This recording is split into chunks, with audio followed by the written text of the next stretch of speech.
Sono uscite delle notizie bomba e soprattutto concrete su Medieval 3. Chiaramente un gioco ancora in fase di sviluppo che vedremo fra diversi anni, ma Creative Assembly ha effettivamente per davvero cambiato modo di comunicare con la community e ha fatto un post in cui ha mostrato tutto quello di cui hanno, iniziato a discutere internamente e quali sono le loro idee effettive e concrete del gioco. Oggi andremo a parlare di tutte queste perché ci sono già delle notizie abbastanza importanti, chiaramente non definitive, potrebbero cambiare nel corso dei prossimi anni di sviluppo in base anche a come andrà magari il lancio di Total War Warhammer 40.000 e altre considerazioni, però in generale le idee iniziano ad essere abbastanza chiare. Su alcune cose sono molto contento, su altre qualcosina ci sarà da discuterne, quindi voglio sapere anche cosa ne pensate voi nei commenti.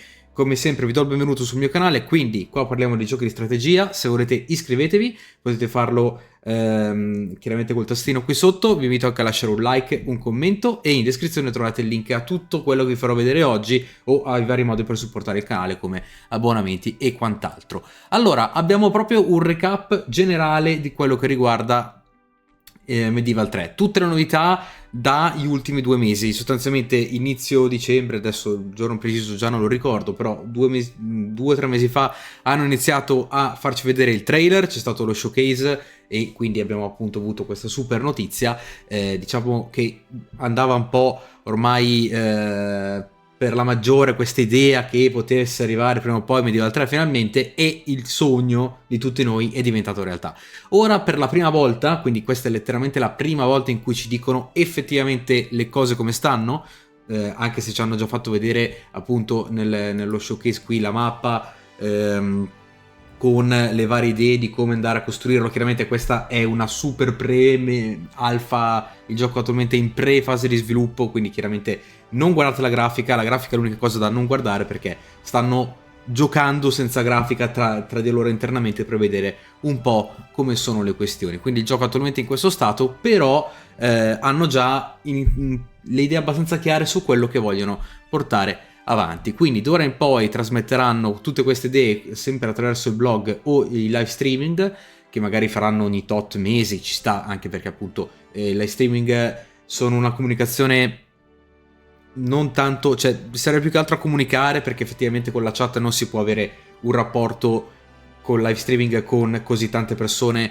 con domande e risposte o discorsi così complessi come quelli di Total War. Più che altro possono essere utilizzati un po' come cassa di risonanza, mentre sul blog c'è la possibilità effettivamente di dare molti feedback. Oggi andremo a vedere proprio tutto quanto nel dettaglio. Come vi ho detto, siamo in una fase di pre-produzione, quindi non state a considerare tutto quello che è scritto come oro colato o come qualcosa di effettivamente tassativo che non potrà cambiare scritto nella pietra, e chiaramente tutte le immagini non sono da considerare dal punto di vista estetico, però dal punto di vista delle meccaniche e del gameplay possiamo già avere delle informazioni importanti. La prima informazione fondamentale è che abbiamo già l'idea delle date di inizio e fine del gioco. Vogliono che il gioco duri 300 anni e la data di partenza sarebbe il 1440 con una data di fine del 1440, quindi vogliono giocare circa 300 anni con ovviamente l'inizio della partita in un periodo con ancora le crociate e andare a finire sostanzialmente vicino alla caduta dell'impero bizantino, quindi già con gli ottomani che sono arrivati o si stanno espandendo anche nella parte europea, bulgara e greca, hanno già preso l'Anatolia, però appunto ci saranno diverse invasioni, arriveranno i mongoli, ci saranno già i turchi selgiukidi all'inizio della partita, che però verranno spazzati via dai mongoli, dai tartari, e poi arriveranno gli ottomani, quindi ci sarà sicuramente quella zona molto molto turbolenta e varie guerre di successione in Europa, quindi ci sarà un bel po' da farsi. Infatti questo appunto è il periodo dell'apice delle crociate, le lotte di potere in Europa e nel Medio Oriente, l'evoluzione dei cavalieri in armatura a piastre fino ai primi tentativi di polvere da sparo. È un po' presto, però diciamo che è comunque un videogioco, quindi possono tranquillamente mettere una tecnologia che, diciamo, se effettivamente un gioco è verosimile, ok? Quindi non è la realtà vera, ma è qualcosa di simile. Se possiamo considerare una nazione super illuminata, probabilmente uno che gioca molto bene per 200 anni potrebbe effettivamente fare delle scoperte che nella nostra realtà sono arrivate nel 1490, potrebbero raggiungerle circa un 40 anni prima? Ci può anche stare, se ci pensate, quindi effettivamente ha senso anche andare a mettere qualche piccola unità, ovviamente non le mitragliatrici, però qualche cannone, qualche strumento di artiglieria con la polvere da sparo. La crescita dell'urbanizzazione e la transizione da guerre di religione, quindi all'inizio ci saranno molte di queste meccaniche, fino al conflitto tra regni. Allora qua ci sono anche delle altre informazioni che ci hanno voluto dare, quindi appunto vogliono rappresentare il tardo medioevo, non l'alto medioevo ma quello più vicino a noi, che effettivamente è un periodo storico molto diverso. Il medioevo è molto lungo, quindi Medieval 3 effettivamente deve avere un range che non è tutto il medioevo. Il medioevo è l'epoca storica più lunga, dura addirittura 1000 anni ed è molto diversa nella sua fase iniziale in quella finale, perché pensateci bene, all'inizio c'è la caduta dell'impero romano e i regni barbarici, e poi si parte diciamo dal momento più buio a diciamo il risorgimento medievale, non quello che avviene dopo col Rinascimento italiano.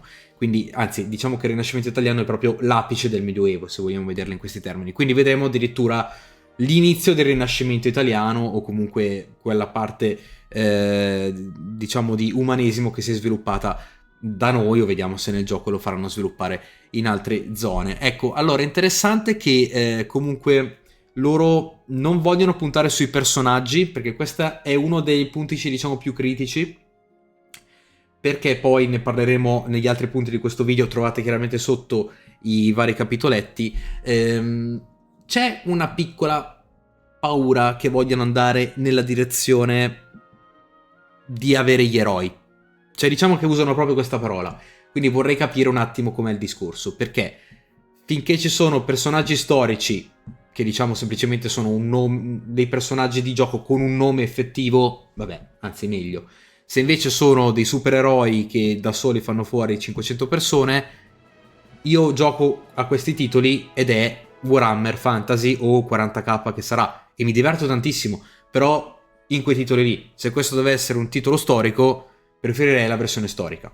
Ma appunto non voglio anticipare troppi tempi. Comunque, perché è un discorso che faremo fra qualche minuto.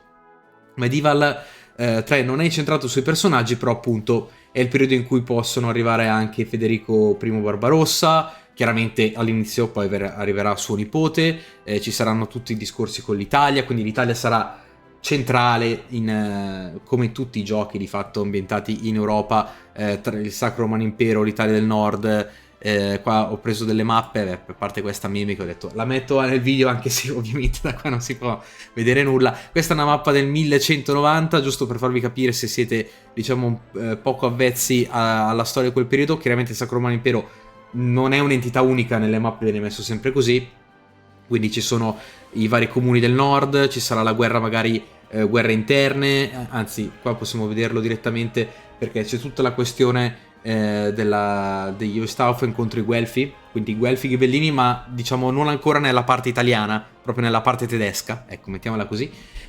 Quindi anche all'interno dell'impero, nella parte tedesca in questo momento, nel 1190, chiaramente nel gioco questo periodo sarà centrale, ci sarà quindi sicuramente una sorta di guerra civile nel Sacro Romano Impero, una sorta di guerra civile nel Sacro Romano Impero tra la parte tedesca e quella italiana, tra le varie parti tedesche. All'interno dell'Italia, poi qua in questa mappa che ho trovato c'è il papato colorato dello stesso colore, non è così. Potete vedere che ci sono i regni dei Normanni in sud Italia, c'è ancora chiaramente l'Andalus, quindi il dominio degli stati dei Mori, il Portogallo è nato, Castiglia e León che si stanno iniziando a formare come unico regno, Navarra, Aragona, il regno di Francia molto più piccolino, all'inizio della partita ci dovrebbero essere guerre civili in Inghilterra, e questi sono diciamo gli stati occidentali che sono quelli un attimino già più a forma di stato, ok? Fatemi usare un po' questi termini giusto per spiegarmi, perché poi se invece andiamo da questa parte possiamo iniziare a parlare ancora di tribù per alcune zone, sicuramente queste, quindi ci saranno le invasioni barbariche? No, teoricamente no. Gli ungheresi, che sono l'ultima invasione barbarica, sono già arrivati, però le invasioni dei nomadi delle steppe, sì, devono ancora arrivare i più brutti e cattivi di tutti. Cioè non so se brutti, ma sicuramente i più cattivi. i mongoli, quindi devono arrivare e spaccare tutto, tra cui appunto il sultanato di Rum qui, qua vedete il dominio di Saladino, sicuramente c'è ancora il califfato qui. Bisognerà capire la mappa se sarà questa, cioè non c'è nessuna indicazione che sia questa, è una che ho trovato online a caso, però sicuramente sarà quella che vediamo qui. Vorrei capire se ci spingeremo fino a mettere dentro anche una parte di Persia o una buona parte della Russia, fin dove si scenderà in Africa, se fino qui un po' di più. Quindi anche questo è interessante, purtroppo della mappa non ne hanno parlato, però sicuramente il periodo storico è una delle cose più importanti, una delle informazioni maggiori che abbiamo. Per quello che mi ricordo io, Medieval 2, non ho verificato stupidamente prima di guardare questo video, però iniziava nel 1066, perché mi ricordo che, o forse era il tutorial, perché l'ho giocato quando ero molto più piccolo di adesso ho la barba bianca, purtroppo è passato molto tempo da Medieval 2 al terzo, però comunque Guglielmo il Conquistatore 1066 che dalla Normandia andava in Inghilterra.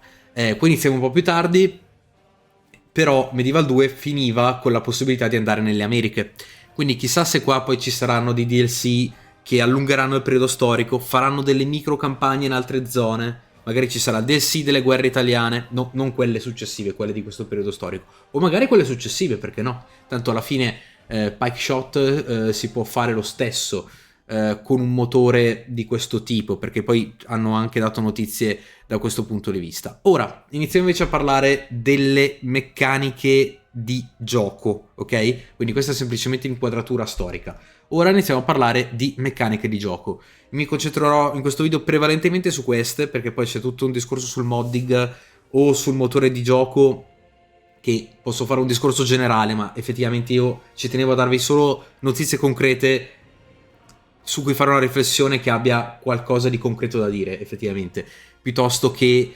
dirvi sì, il motore è nuovo, potrebbe funzionare come no. Questo penso lo possiamo pensare tutti. Comunque, stagioni. Questa è fondamentale. Perché?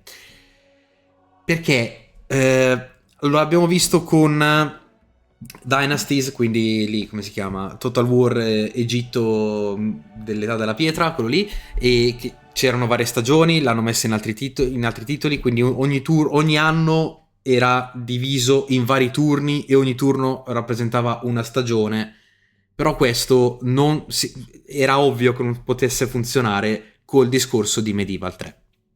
Perché se vogliono far durare Medieval 3 300 anni e fare che ogni anno è diviso in 4 turni e ogni turno una stagione, 300 per 4 fa 1200 turni, se non di più. Quindi vedete che non funzionava tanto bene. Quindi effettivamente la questione sui turni era un punto interrogativo aperto, era qualcosa che effettivamente ci dovevano spiegare. E qui lo fanno, perché loro vogliono puntare proprio su il fatto che ci siano i turni, ovviamente, che ci siano le stagioni, e le stagioni saranno 5, e ogni anno rappresenta una stagione. Quindi non ci sarà 1140 inverno, 1140 primavera, 1140 estate, 1140 quinta stagione, raccolto, 1140 autunno e si rinizia.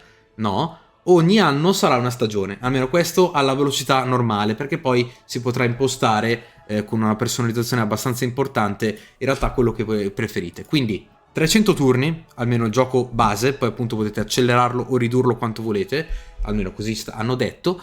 Ogni anno sarà particolare rispetto al precedente, perché sarà una stagione diversa, le stagioni daranno mappe diverse, quindi mappe anche di battaglia diverse, battaglie che magari non si potranno fare durante l'inverno, perché nei climi freddi non sarà possibile, economie che variano, magari nel sud dell'Italia d'inverno non è che cambia molto, mentre essere in nord della Scandinavia d'inverno, caspita, e non si raccolgono meno tasse perché non si produce nulla dalla terra, cose di questo tipo. Quindi sarà interessante vedere anche come le stagioni influenzano diverse parti della mappa, se metteranno questa meccanica. Anche qua ci hanno tenuto a darci, diciamo, una motivazione in più. Diciamo che questo che vi sto facendo vedere è il riassunto generale, poi nel link in descrizione trovate questo e cliccando qui c'è la possibilità di andare sulle varie argomentazioni. Quindi qua ci tengono proprio a dire che la loro idea è quella di fare un gioco che duri circa 150 turni. Almeno questa era l'idea originale, quella che hanno sempre avuto. Fare che le partite durano 150 turni. Se ci fate caso, ora in Warhammer 3, Total War Warhammer 3, tipicamente durano molto meno. Infatti il gioco è diventato molto più veloce. In Warhammer 2 duravano un po' di più, almeno 150 turni. Ora è molto più veloce il 3, anche se si può giocare di più, ma tipicamente non serve giocare di più perché si ha vinto la partita, almeno delle partite che avete trovate su questo canale nella sezione live, si arriva circa a quel periodo lì e tipicamente non è più necessario andare avanti. Con Three Kingdoms, quando diciamo lo stavano ancora sviluppando in maniera importante, erano arrivati a fare le campagne lunghe circa 125 turni. Chiaramente un gioco storico ci sta che sia un attimino più lento anche un gioco fantasy, che è molto più, diciamo, frenetico, mentre il gioco storico ci sta che sia anche un attimino più riflessivo. E alla fine hanno deciso che, visto che comunque vogliono fare che il gioco duri 300 anni, perché il loro interesse è questo, mettere dentro una buona parte di Medioevo, non un cinquantennio, un secolo, almeno 3 secoli, così c'è un po' di diversità. Ci sono all'inizio i cavalieri, alla fine i cavalieri diventano meno importanti perché arrivano, anche se un po' presto, però diciamo che arrivano le armi da fuoco, quindi perlomeno c'è questa mutazione. Cambia il contesto storico, dalle crociate a, sempre tra virgolette, gli stati nazionali. Insomma, volevano mettere dentro un po' di storia che mutasse. Per conciliare questo, devono fare in modo che i turni non durino, cioè che un anno non duri più di un turno, perché sennò chiaramente il gioco diventa infinito. Quindi per fare in modo che il gioco duri circa, dicevano, 150 turni, che poi appunto l'hanno modificata da 125 a 200 con Free Kingdoms, hanno detto vabbè, un'evoluzione naturale è fare qualcosa che duri circa 300 turni, quindi un anno, un turno. Ogni turno sarà una stagione diversa. Vogliono fare una seconda estate, quindi le 5 stagioni saranno 2 estati, ok? E la seconda estate si chiama periodo del raccolto, quindi harvest, periodo del raccolto. Questo ve l'ho lasciato in inglese perché almeno diciamo ci sono i termini più precisi, perché la traduzione che uso con Google magari alcune volte fa degli errori o semplicemente mi sono dimenticato di tradurla, ma facevo finta di niente. Comunque appunto doppia estate, perché sarà magari diverso combattere col caldo o col freddo, immagino che d'estate si possa combattere sempre. Primavera, autunno, dipende magari dalla situazione. Inverno probabilmente solo nel sud del Mediterraneo, quindi chiaramente nella parte africana, sud della Spagna, Italia, magari nella zona della Palestina o del Levante. Già in Anatolia fa freddo, quindi non è esattamente facile combattere tutto l'anno in tutta la mappa, e questa è la parte dove è fattibile, perché sopra chiaramente l'inverno no, e probabilmente anche primavera, autunno è già più complesso. Più si va a nord peggio è, ovviamente. Quindi questo è un discorso che secondo me ci sta e varia anche anno per anno. Ora qui secondo me si possono fare diversi discorsi. Voglio vedere, cioè, voglio sentirvi nei commenti, perché tanti possono dire no, è giusto che ogni anno abbia diverse stagioni, perché così la verosimiglianza storica va a farsi benedire. Lo sapete quello che penso io. Innanzitutto, questi sono videogiochi. Devono funzionare dal punto di vista del videogioco. Sicuramente saranno sempre, non è possibile che non siano una semplificazione della realtà, e questa è una semplificazione della realtà che va a conciliare la necessità di fare una partita non troppo lunga e di raccontare 300 anni di storia. Quindi ogni anno un turno. Poi qua ci spiegano che in realtà, considerando che comunque le 5 stagioni le vogliono mettere con appunto le due stati, a seconda che diciamo è il raccolto, vogliono mettere dentro la possibilità di modificare un po' il gioco come volete. Quindi se uno vuole effettivamente avere che ogni anno, ogni turno è una stagione, vuol dire che ogni anno dura 5 turni, il gioco può durare fino a 1500 turni, a voi la scelta insomma, o se no, se volete andare molto veloce, può durare 75 turni, quindi chiaramente accorciate tantissimo, e ogni turno diventano 4 anni, quindi in questo caso avrete 4 anni di inverno, 4 anni di primavera, 4 anni di estate, 4 anni di raccolto, eccetera eccetera, perché il ciclo stagionale probabilmente ci sarà lo stesso. Beh, comunque diciamo che questi poi sono dettagli.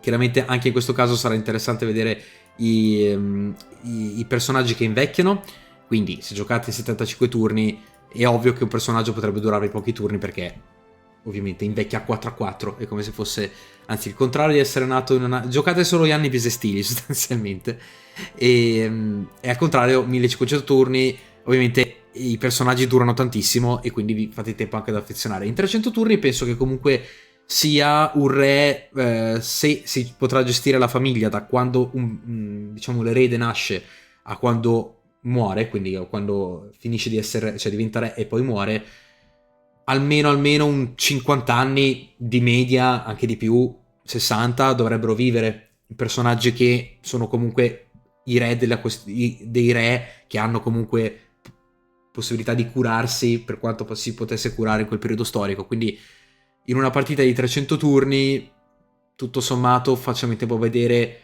magari un 6-7 generazioni di regnanti importanti, che rende comunque la partita interessante anche da questo punto di vista.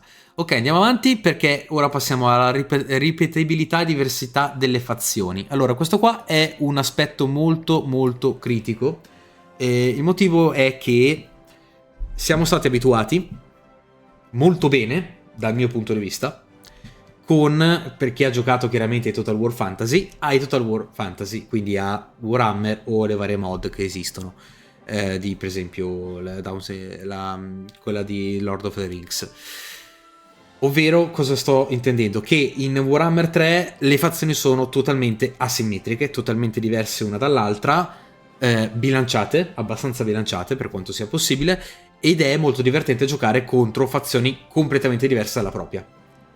Un titolo storico, dopo che buona parte della community ha giocato ai titoli fantasy, può ritrovarsi effettivamente in qualcosa di un pochino più monotono, nel senso che chiaramente gli esseri umani sono tutti esseri umani, non sono un po' orchi, un po' elfi, un po' uomini ratto e quant'altro, di conseguenza sono tutti uguali. Ovviamente ogni fazione avrà le sue particolarità, però non saranno mai così diverse come quelle di un gioco fantasy.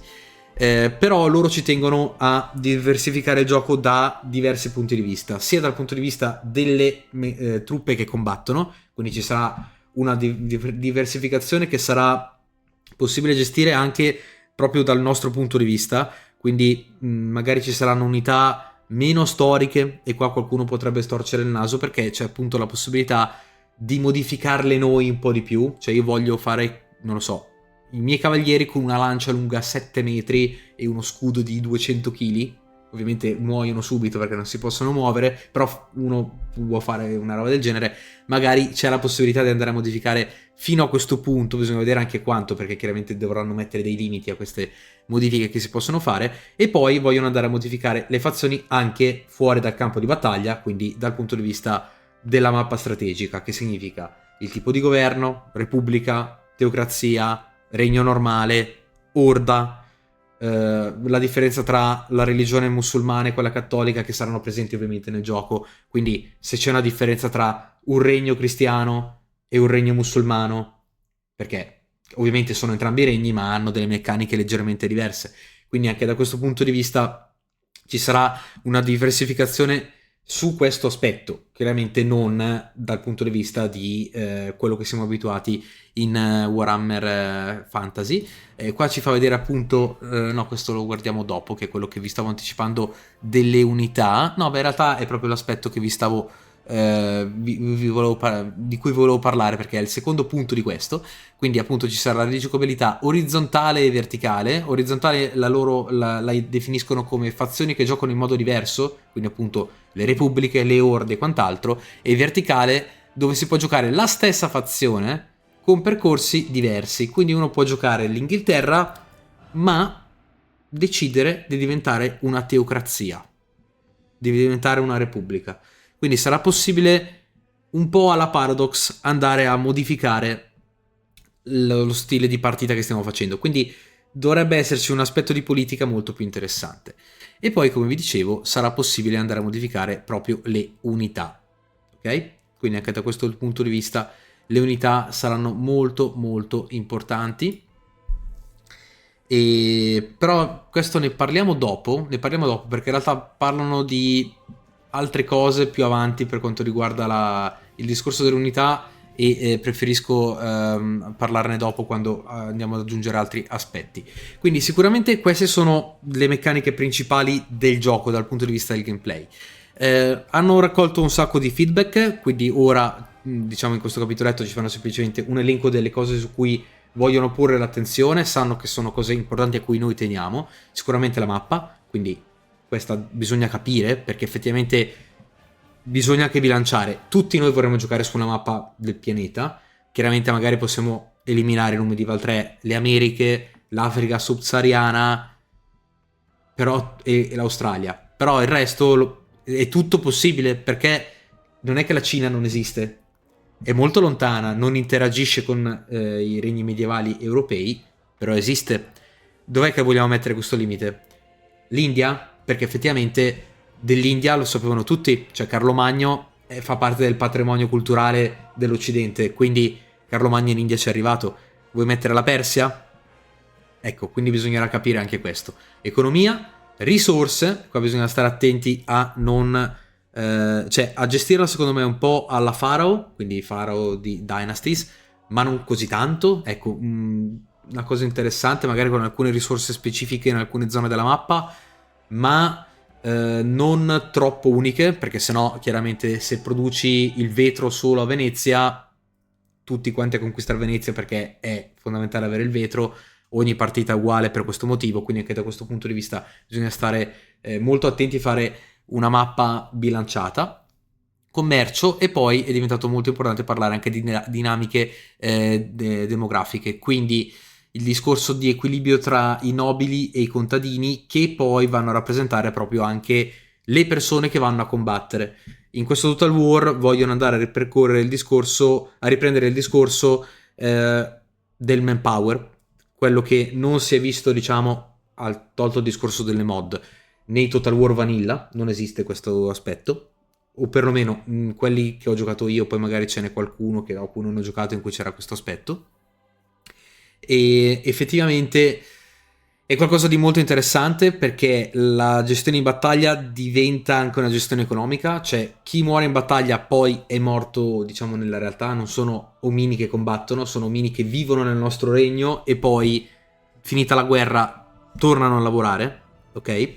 Un po' come attualmente in Europa Universalis 5, e questo aspetto è sicuramente importante, però Total War è anche un gioco un attimino molto più immediato, nel senso che la battaglia è importante, è un Total War, non un Total Economy, quindi bisogna stare molto attenti a non cadere nel problema di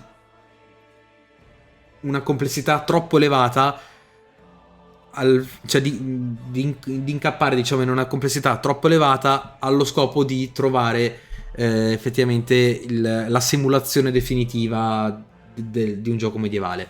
Cioè io preferisco sempre che il gameplay sia posto come priorità principale rispetto alla simulazione. In questo caso questa è sicuramente qualcosa di importante, cioè io voglio che questo aspetto sia simulato, ma non deve rendere il gameplay tedioso. Cioè se io perdo una battaglia non è che devo poi stare a 20 turni e non fare niente perché ho perso una battaglia, ok? Per riassumere. Sicuramente mi pesa questa cosa anche a livello economico, però non è che devo stare fermo, ho perso una battaglia, non ho più contadini, aspettiamo che facciano i figli che hanno fatto prima di andare in battaglia per fortuna sono nati, ora devono diventare adulti, così possono tornare a combattere. No, cioè questa cosa non deve accadere, quindi bisogna stare molto molto attenti.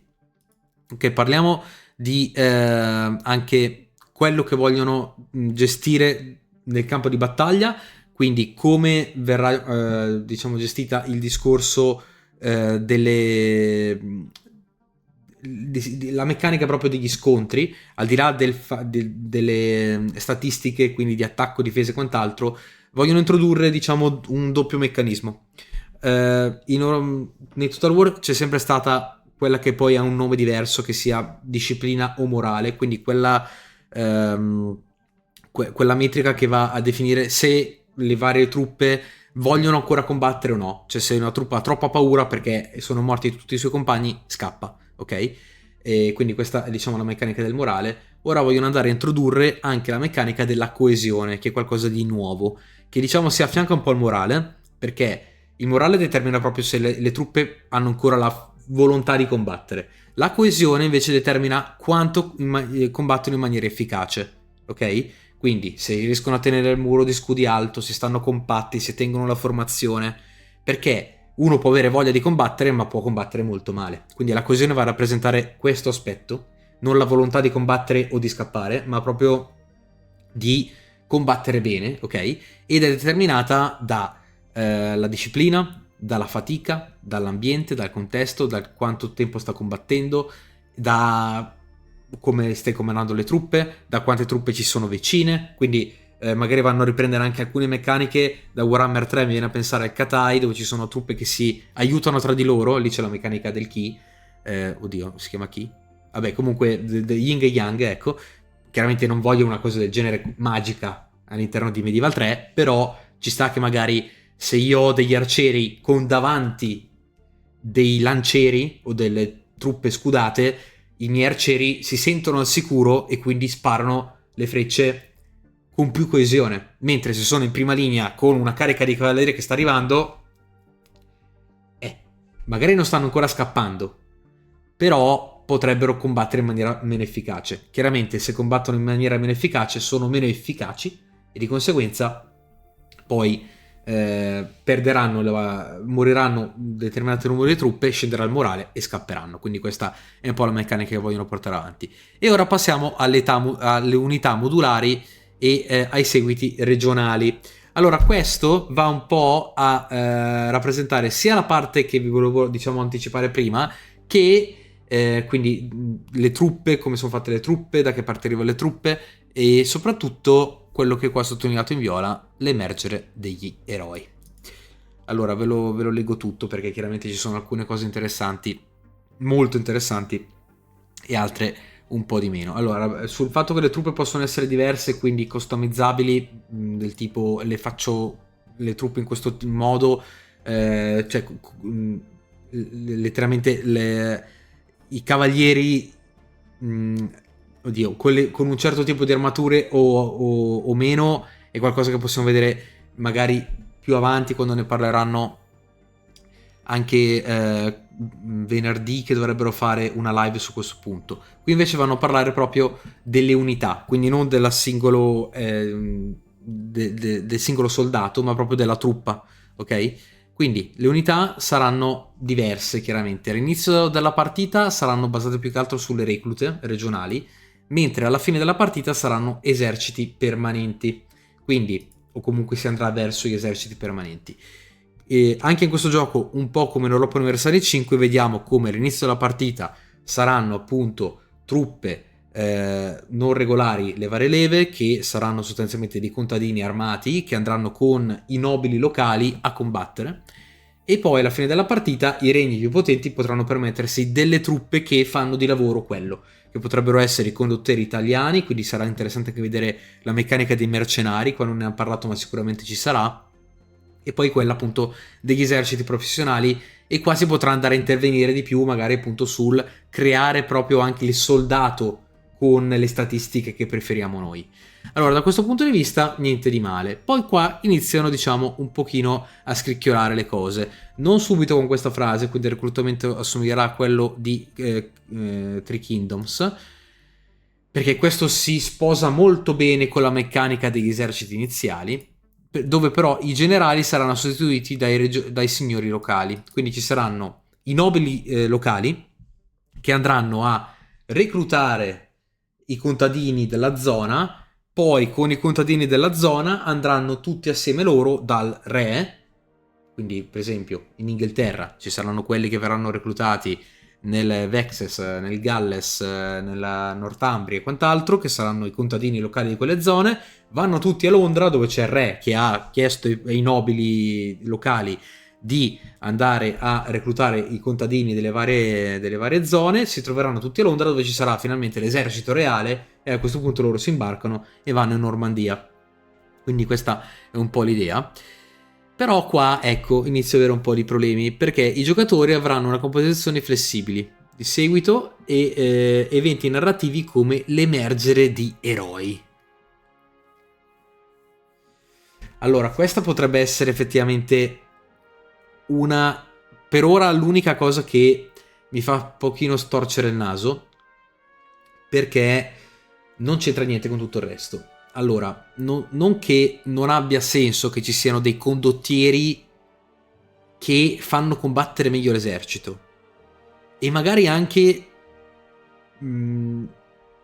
sì, allora, diciamo combattenti molto molto abili, cioè in grado effettivamente di sconfiggere 3-4 nemici alla volta. Sono sicuramente esistite persone del genere, non sono supereroi.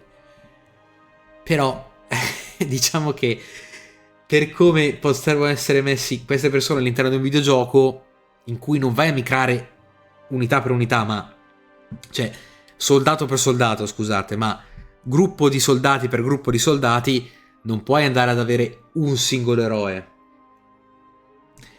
Perché c'è questa possibilità, ma è quella di Free Kingdoms nella modalità narrazione, che per carità io mi diverto pure a giocare così, non dico di no. Però con tutto il resto c'entra poco. O c'è in Warhammer Fantasy, quindi in Total War Warhammer 3. Ormai inizio a dire Fantasy perché con 40.000 bisognerà iniziare a abituarsi a dire Fantasy 3 piuttosto che 40k, perché sennò appunto manca la specifica.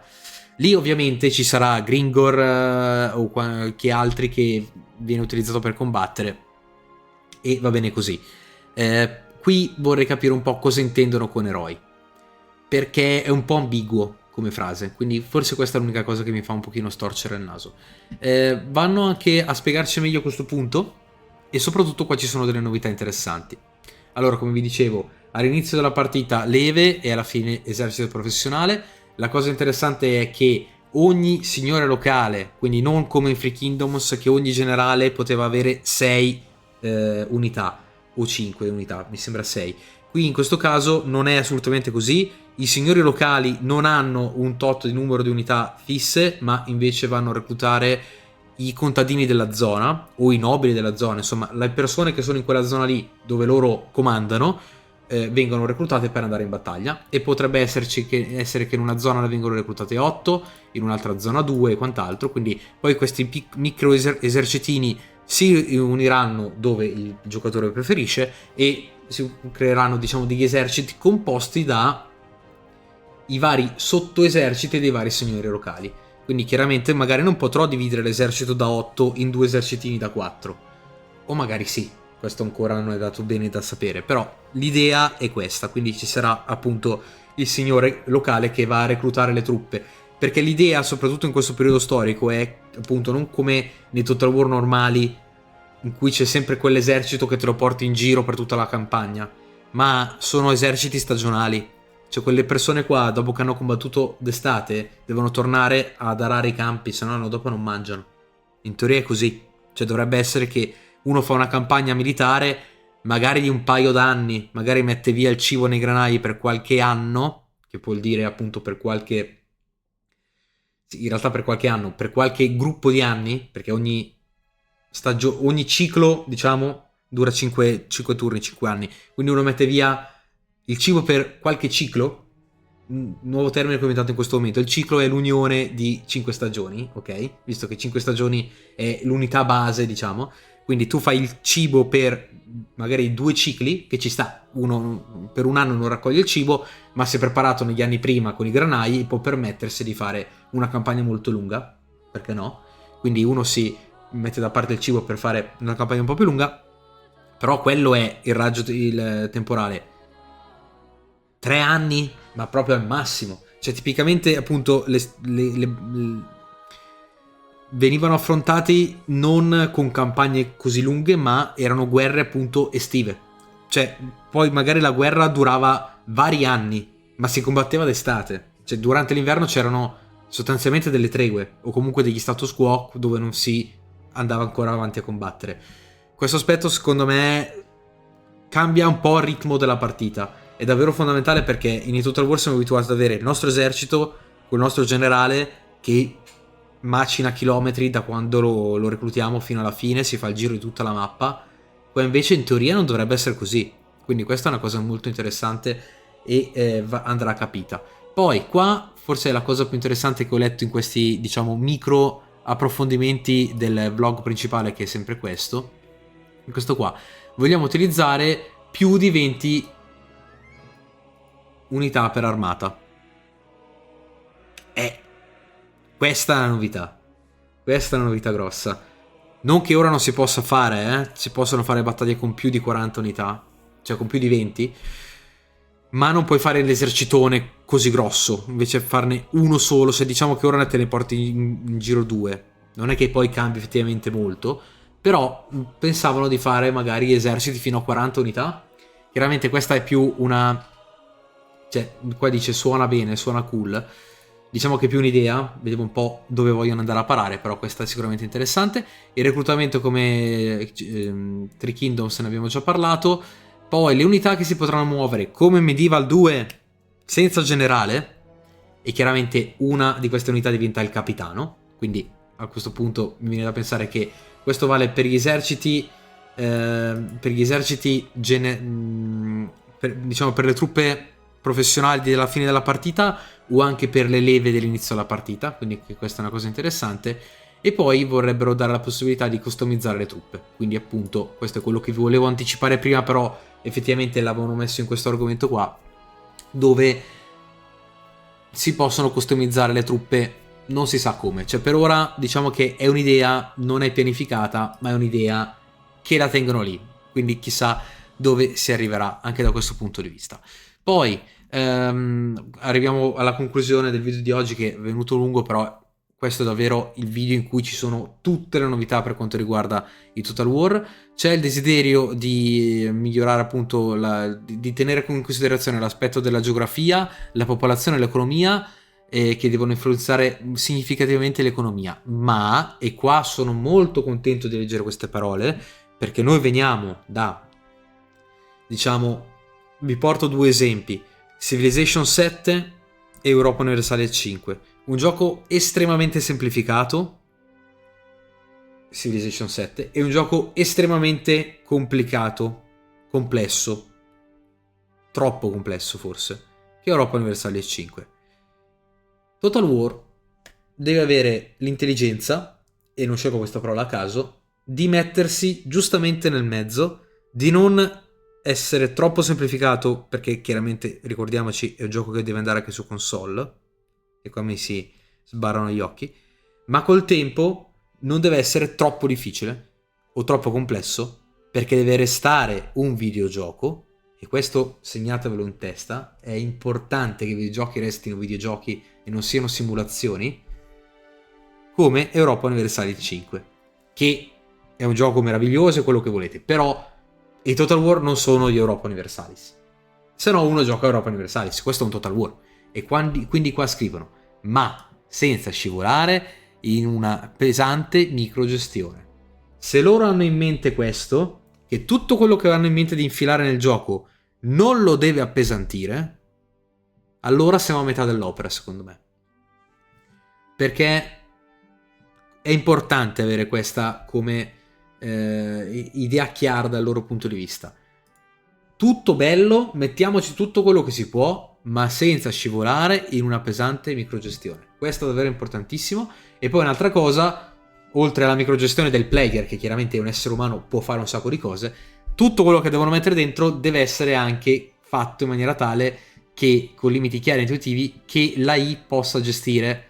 Attenzione, c'è il nuovo motore dell'AI, il Next Total War Next, War Core, ha 600 nomi diversi. Vi lascio la cricca del sottosuolo per andare a verificare esattamente i nomi giusti, quindi il canale dove ho fatto anche la live sul loro canale, appunto, in cui abbiamo parlato di questi temi, ci siamo posti molte domande e hanno dato un sacco di risposte, quindi sono molto contento. Però anche qua un gioco che la loro AI possa gestire, cioè qua mi sembra effettivamente, sono molto contento, proprio questo pezzo mi fa quasi dimenticare la parola eroi, perché loro sono consapevoli di quello che stanno facendo. So che sembra una stupidaggine, ma tante case di sviluppo non mi sembrano molto consapevoli di quello che hanno fatto ultimamente. Quindi qua invece sì, cioè hanno chiaro ed evidente che questo è un videogioco e devono puntare su questi aspetti. Quindi molto molto importante. Poi ultimo aspetto, il modding. Qua io non sono molto esperto di mod per quanto riguarda i Total War, gioco prevalentemente vanilla o con mod grafiche, quindi capite che sono effettivamente molto semplici, però importante, già l'avevano anticipato nella live di settimana scorsa sui loro canali, quindi questa qua, dove hanno parlato con Roger, che tra l'altro ha la mia stessa barba e non se la taglia finché non uscirà Warhammer 40k, ecco.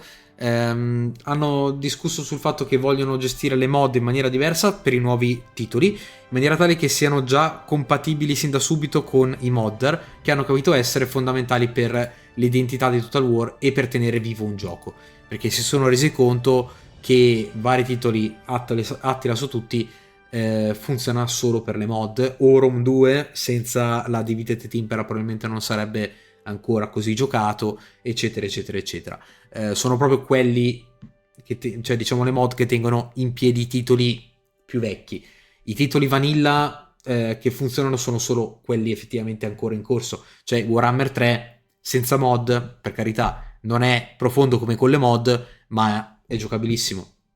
I titoli un pochino precedenti effettivamente soffrono tanto di questo e hanno capito che andare diciamo a accompagnare il processo di modding sin dall'inizio è qualcosa di molto molto importante, quindi vogliono appunto accompagnare le mod sin dall'inizio fino alla fine. Signori, direi che abbiamo parlato abbastanza, il video è venuto molto più lungo di quello che pensassi, beh oddio in realtà pensavo di puntare sui 35 minuti, quindi siamo poco oltre. Quindi per ricapitolare abbiamo la data di inizio e la data di fine che possono essere variate, ma 300 anni che saranno giocati in 300 turni. Ogni turno rappresenta un anno, ma in ogni anno ci sarà, diciamo, una sola stagione e saranno 5. Inverno le solite, più d'estate, doppia estate. Una delle due sarà la stagione del raccolto, per rappresentare appunto il fatto che è un Total War in cui ci si picchia, perché è un gioco che si chiama Guerra Totale, medievale numero 3, e d'estate ci si picchia di più, quindi ci saranno 2 turni di picchiamento, quindi 2 turni estivi ciascuno. Ci saranno molte differenze nelle fazioni, sia dal punto di vista del fatto che ci sono fazioni diverse tra di loro, chiaramente non tanto quanto Warhammer Fantasy, ma tipi diversi di governo e religione e quant'altro, ma le stesse fazioni potranno essere giocate in maniera diversa, quindi con magari uno stesso regno che avrà la possibilità di fare diversi tipi di gameplay, e hanno ascoltato la community, quindi andranno a puntare sulla mappa, sull'economia, le risorse, il commercio, e vorranno dare una buona importanza anche alla dinamica della demografia, quindi all'equilibrio tra nobili e contadini e di conseguenza alle truppe relative a queste due classi sociali. Nella guerra ci sarà la meccanica del morale che conosciamo bene, anche se magari in altri giochi la chiamiamo disciplina. In più hanno inserito la meccanica della coesione, che andrà a determinare quanto un'unità sta combattendo in maniera efficace, quanto è incapace di mantenere la formazione, di resistere alle cariche nemiche e quant'altro. Questo è determinato dalla fatica, dal contesto in campo di battaglia e dall'ambiente. Poi le unità verranno reclutate durante questo periodo storico, che chiaramente varia dalle crociate agli stati seminazionali, quindi ci saranno inizialmente eserciti di reclute o di contadini che verranno reclutati pronto dai signori locali della zona, che poi verranno uniti per creare eserciti più grossi, addirittura si parla fino a 40 unità, e infine durante la parte finale della partita ci saranno eserciti permanenti, in questo caso ci sarà la possibilità di customizzarli un attimino di più. Si parla di un reclutamento simile a quello di Free Kingdoms, ma non più con i generali, ma con i nobili locali che appunto fanno i reclutamenti.